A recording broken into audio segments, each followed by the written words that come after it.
इन्होंने जो साकार रूप में वो झलक दिखाई, मैं नहीं जानती कि वो मनुष्य थे कि भगवान, पर जो झलक दिखाई इतने खूबसूरत वो मुखड़ा उनका, तो मैंने उनको बोला आप यहीं खड़े रहना, मैं माँ को बुला के लाती हूँ। राधे राधे, मैं हूँ सौरभ। वृंदावन में भक्ति के अनेकों अनेक रूप देखने को मिलते हैं। कोई भगवान को अपना पिता मानता है, तो कोई अपने भगवान को लल्ला, तो कोई परमेश्वर। ऐसी एक हमारे साथ श्रद्धालु हैं जो वृंदावन की इन कुंज गलियों में घूमती हुई हमें दिखाई दी। इनसे बात करते हैं। राधे राधे। राधे राधे।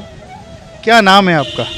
हमारा नाम राधा रानी है, पर सब हमें मीराबाई के नाम से ही यहाँ जानते हैं, या मीराबाई के नाम से ही पुकारते हैं। वृंदावन में आप कैसे आ गई? कहाँ की रहने वाली हैं? हम ऐसे कटरा में जन्म हुआ मेरा और जम्मू में पली हूँ, और मुझे यहाँ आए हुए 93 में मैंने त्याग किया घर बार, अपने रिश्ते नातों का त्याग किया। और मैं यहाँ पे मतलब 93 में आई थी, तो उसके बाद तपस्या के लिए निकल गई थी, और उसके बाद फिर 2012 में वापस लौटी। इनसे शादी करके द्वारिका में जाकर शादी किया, तो उसके बाद लौटी 2012 में, और 2012 से परमानेंट यहीं पर रह रही हूँ। क्यों त्याग दिया आपने अपना परिवार? जी, इसके पीछे तो बस प्रेम ही है, ये इनका प्रेम, और प्रेम के कारण कहते हैं ना, जैसे कोई अपने प्रीतम के लिए घर बार त्याग देता है जब प्रेम हो जाता है, तो मुझे भी अपने इन प्रीतम से जब प्रेम हुआ तो घर बार त्यागने पड़े, तो त्याग ऑटोमेटिकली हो गया इन प्रीतम के लिए। तो उसके लिए रिश्ते नाते घर भर सब ऑटोमेटिकली त्याग हो जाता है। तो प्रेम में तो इतनी शक्ति होती है कि वो अपने प्रेम के लिए घर बार तो क्या, रिश्ते नाते तो क्या, मतलब सब कुछ त्याग करने को तैयार होता। तो यही स्थिति हमारे साथ हुई। आपको इनसे कैसे प्रेम हो गया? कब हुआ था प्रेम? दरअसल मैं अपनी माँ के साथ रोज़ मंदिर जाया करती थी। मेरी माँ श्रृंगार किया करती थी, क्योंकि हमारे घर के आगे बहुत बड़ा मंदिर, तो माँ ने सेवा ली हुई थी भगवान की, जो श्रृंगार करना, पूरी भगवान के संजमन सारे मांझ के ऐसे चमका कर रखने। तो जैसे पुजारन थी मेरी माँ, तो मेरे से सबसे ज़्यादा प्रेम था। मैं छोटी थी सबसे, तो मेरे को साथ ले जाया करती थी। तो उसी वजह से मैं भी भगवान को देखती रहती थी कि ये क्या श्रृंगार करते रहते हैं, कितना सुंदर सजाते हैं। तो एक दिन मैं बहुत मतलब ध्यान से उनको देख रही थी। मेरी माँ थोड़ा बाहर गई, तो मुझे देखते देखते मैं उनसे बात करने लगी। तो मुझे ऐसा लगा जैसे वो मुझसे देखकर मुस्कुरा रहे हैं, कुछ बात करना चाह रहे हैं। तो मैंने माँ से पूछा था कि क्या ये मुझसे बात करना चाह रहे थे, ऐसे से मुस्कुरा रहे थे, आंखें झुपका रहे थे। तो माँ ने मुझे बोल दिया कि नहीं, अभी नहीं, जब बड़ी होंगी तो तब बात करेंगे। तो इसी तरह से मैं रोज़ जाती थी, तो भगवान की मूर्ति के साथ खड़े होकर अपना मेजरमेंट कर लेती थी कि मैं बड़ी हुई कि नहीं। तो जब मैं इनके जितनी हुई, 13 साल की हुई, तो मुझे लगा कि मैं इनकी जितनी बड़ी हो गई। तो मैंने बोला आज तो मैं इनकी जितनी बड़ी हो गई हूँ, तो क्या आज तो ये बात करेंगे ना। तो माँ ने टालने के लिए बोला अभी नहीं, अब और बड़ी होंगी तब बात करेंगे। मैंने बोला नहीं, मैं तो घर नहीं आऊँगी, मैं तो बात करके आऊँगी। तो माँ चली गई, लेकिन मैं पूरा दिन इनसे 1 घंटा में ओम नमः शिवाय का जप कर लेती थी। तो फिर देख लेती थी कि ये बात करेंगे कि नहीं। फिर मैंने बोला कि अब अच्छा कितनी देर में बात करोगे। इस तरह करते करते मतलब पूरा दिन निपट गया। तो माँ घर से बुलावा आए कि अरे भोजन तो कर लो। मैंने बोला नहीं, मैं तो बात करके ही आऊँगी। तो जब भगवान 100 गिना, मैंने कहा 100 गिनूंगी, निकल जाना, तो नहीं निकले। इस तरह से मैंने 3 बार 100 गिना। उसके बाद मैंने बोला अच्छा नहीं निकलते, अब देखो मैं क्या करूँगी। तो मैं बहुत ज़िद्दी रही हूँ, तो मैं सिर फोड़ने लगी, निकलना है कि नहीं निकलना। तो इन्होंने जो साकार रूप में वो झलक दिखाई, मैं नहीं जानती कि वो मनुष्य थे कि भगवान, पर जो झलक दिखाई इतने खूबसूरत वो मुखड़ा उनका, तो मैंने उनको बोला आप यहीं खड़े रहना, मैं माँ को बुला के लाती हूँ। तो माँ को बुलाने गई, जब लेके आई तो वहाँ कोई नहीं था। तो मैंने बोला अरे अभी तो यहीं थे। तो माँ बोली ऐसे थोड़ी भगवान मिल जाते हैं, उसके लिए तो बड़े बड़े तपस्या करनी पड़ती है, ठंडे पानी में बैठ के तप करने पड़ते हैं। तो मैं दूसरे दिन ही अपना गड़बी ली, और हमारे घर के आगे नहर बहती थी, तो मैं उसमें ही जाके बैठना शुरू हो गई पानी में, गर्दन से रबार। तो ओम नमः शिवाय। अब माँ को पता चला रहे कहाँ चली गई सुबह 4 बजे। तो उन्होंने सबसे पूछा कहाँ गई, तो सबने बोला कि वो नहर की तरफ गई थी। जब देखा तो मैं पानी में उधर जप कर रही थी 12 बजे तक। वो बेचारी माँ देखती रही, अरे इसको क्या हो गया। तो इस तरह करते करते मैंने 3 महीने यही करती रही। फिर माँ ने सोचा ये रोज़ ही पानी में जाके बहती, किसी दिन बह जाएंगी। तो उन्होंने मुझे टालने के लिए कहा कि अरे किसने बोल दिया कि पानी में जप करने से, मैंने तो वैसे ही कहा था। तो वो तो पहाड़ों में लोग जाते थे, जंगलों पहाड़ों में साधु संत, तब वहाँ जाके तपस्याएं करते थे, तब जाके मिलते थे भगवान। तो मैं कटरा दोबारा वापस कटरा में चली गई और वहाँ बाणगंगा में बैठकर मैं तपस्या करती थी, जहाँ पे गुलशन कुमार जी का आज लंगर है लगता है, तो वहाँ तप करने लगी। तो इसी तरह से मतलब एक साधन मेरे मन में ये था कि भगवान कहाँ रहते हैं, सब कहते हैं वृंदावन में रहते हैं। तो अब मैं तड़पने लगी कि प्रभु किसी को तो भेज दो, मुझे पता नहीं है वृंदावन कहाँ है, मैं जाना चाहती हूँ वृंदावन। तो मिल गई थी आपको भगवान तपस्या के बाद? तो जी हाँ, मुझे जो ब्रह्म ज्ञान हुआ वो तो देखो वो शक्ति आत्मा है, एक लाइट रूप है। तो मुझे यह था कि नहीं, मुझे वो रूप नहीं, मुझे तो साकार रूप वही देखना जो मैंने देखा था। तो उसके लिए भगवान ने बोला कि आपको और इंतज़ार करना पड़ेगा 2012 तक। तो क्या करोगी इंतज़ार? मैंने बोला अरे जहाँ इतना किया है तो वहाँ और करूँगी। तो इसी तरह से एक जरिया बना। सबसे पहले तो ये कृपालु महाराज जी जो हैं, इनके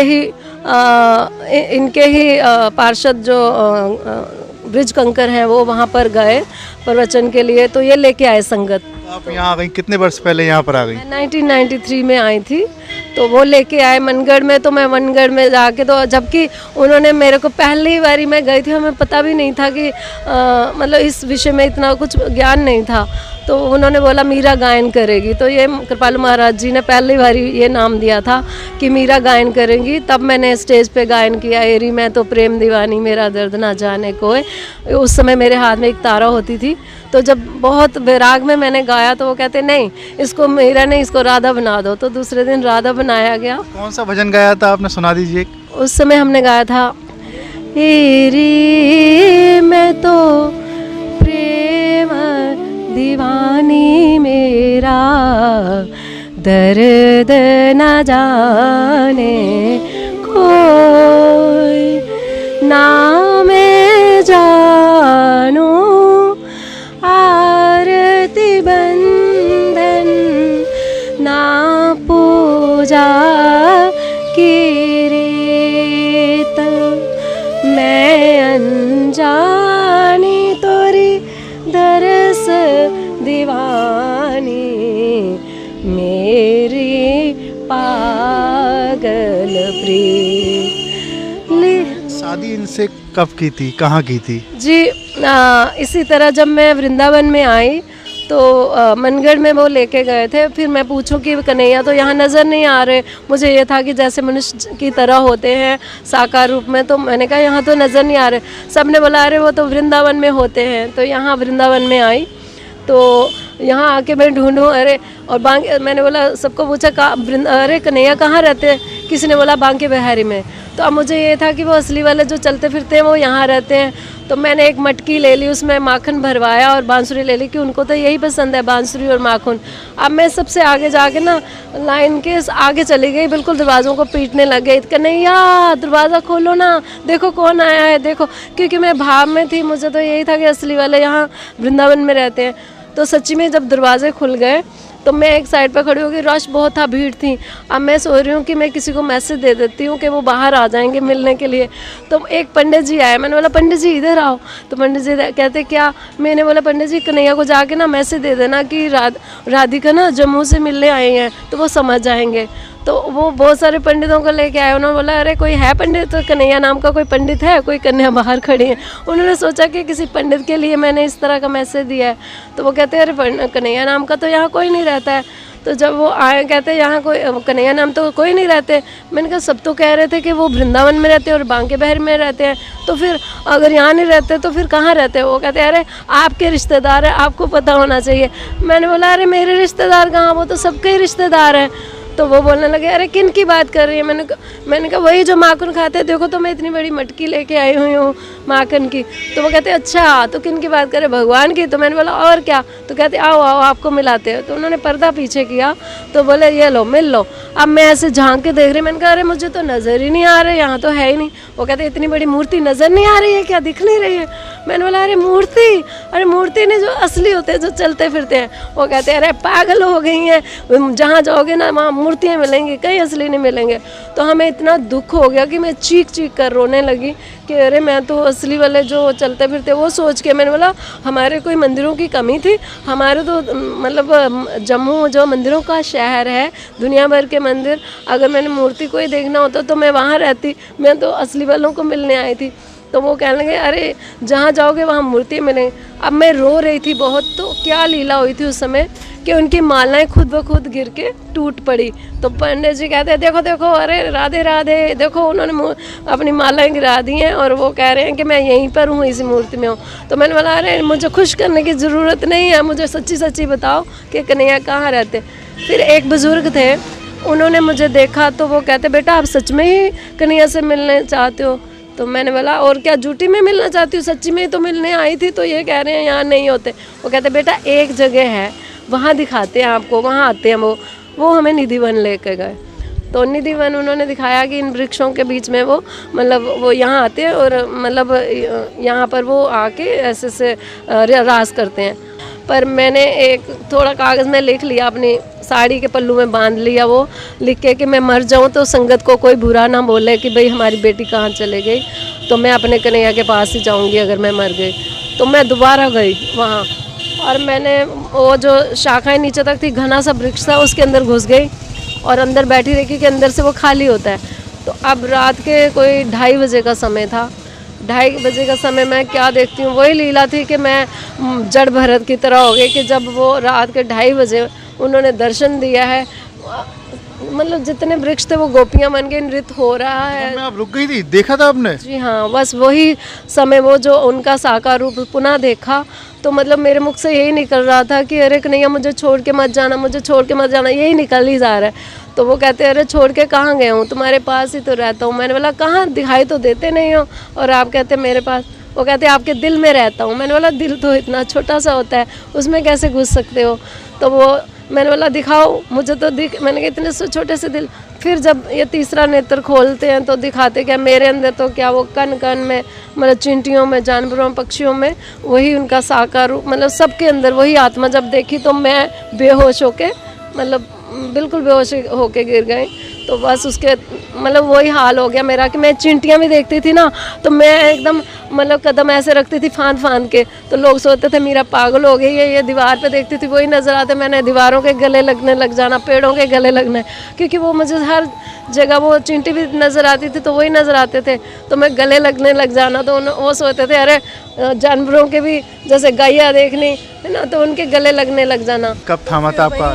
वही 2012 में ही जब मैंने पंडितों को कहा कि मैं शादी करने आई हूँ, तो वहाँ वो बोले कि यहाँ शादी नहीं होने देंगे, यहाँ शादी हमारे द्वारकाधीश नहीं शादी करते। तो मतलब और मेरा दिल टूट गया कि हे प्रभु अब ये लोग तो कह रहे हैं कि शादी नहीं होने देंगे, ऊपर से मेरा पर्स भी चोरी हो गया।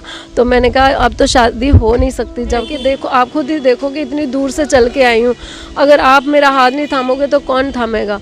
तब द्वारकाधीश जैसे ही ये आए हैं, इन्होंने वो लीला दिखाई, मेरे शरीर में आके प्रकट हुए हैं और आके फिर पंडितों को चैलेंज देने लगे कि यहीं बैंड बजेंगे, यहीं बारात आएगी, तुम्हारा बाप आयो धरती पर, राक्षसों यहाँ देखो कौन खड़ा हूँ। अब उनको कैसे दिखाई देगा, वो तो नारी का शरीर देख रहे हैं, क्योंकि उसके लिए तो दिव्य दृष्टि चाहिए देखने के लिए। तो वो तो देख रहे थे ये मीरा आई हैं, कोई ये मीरा इस तरह से बोल रही हैं। मीरा नहीं बोल रही थी, इनका बाप मोहन बोल रहा था, लेकिन जिसको ये समझ नहीं पा रहे थे।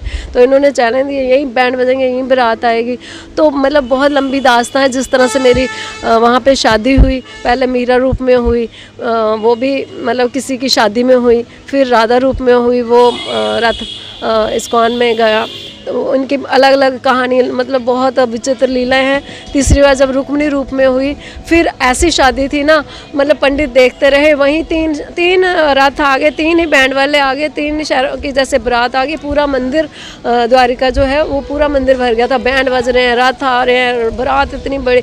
और मैं वहाँ जाके देखा मैंने कि अरे कन्हैया ये किसके बैंड है? कन्हैया कहते ये तुम्हारे ही, सब लोग कहते हैं कि भाई तुम्हारे ही बैंड आए हैं तुम्हारे लिए और आपके लिए, ये मीरा के लिए बैंड आए होंगे, मीरा के लिए ये बारात आई हुई। शादी हो गई थी वहाँ पर? वहाँ से बारात निकली, हाँ जी, और रुक्मिणी मंदिर में बारात गई, तो रुक्मिणी मंदिर वालों ने वो शादी करवाई। तो रुक्मिणी मंदिर वाले जानते हैं, आप कभी वहाँ जाओ तो रुक्मिणी मंदिर वाले पंडित जी जो है उनसे पूछिए कि किस तरह से मतलब इतनी बड़ी वो शादी थी। जो लगन है वो वहीं पर जो फेरे हैं वहीं पर हुए रुक्मिणी मंदिर में, तो प्रॉपर शादी हुई। देखो असल में क्या है, लीला तो आज के युग में भी हो रही हैं, उसके लिए देखने के लिए अब अज्ञानता जो है, जो ब्रह्म ज्ञानी नहीं है तो उनको तो लगेगा ये कौन सी कन्या आई है या ऐसा इनके साथ ऐसा क्यों हो रहा है, उनको जलन हो जाएगी। जो भक्त हैं वो खुश होते हैं, जो दुष्ट हैं तो उनको तो उस युग में भी क्रोध आता था कि ये कौन भगवान आए थे, तो कंस कहता था कि ये दुष्ट ही, उनको तो राक्षसी नज़र आते थे कृष्ण जी भी। तो इसी तरह से आज के युग में भी ऐसी ऐसी लीला चल रही है भक्तों के साथ कि जो भक्त हैं वो हमसे बहुत प्रेम करते हैं, यहाँ आते हैं और मिलते हैं, बड़े खुश होते हैं। ये बताइए इनका क्या शेड्यूल है, सुबह से लेकर क्या करती हैं, क्या भोजन भी करती हैं? हाँ जी, दरअसल मैं सुबह इनको सारा तैयार व्यार करके और फिर पूजा पाठ करके मैं निकल जाती हूँ भागवतों के लिए। भागवतों में जाती हूँ, पूरा दिन भागवतें सुनती हूँ। बताइए खाने पीने में क्या खाते हैं, मतलब इन्हें सबसे ज़्यादा क्या पसंद है? इनको प्रेम से खिलाते हैं। देखो ये तो भाव के भूखे हैं, ये 56 प्रकार का भोग जो है वो नहीं देखते, ये देखते हैं प्रेम से, भाव से। जो विदुर का भी इन्होंने छिलके खाए, तो सुदामा के इन्होंने सत्तू खाए, है ना।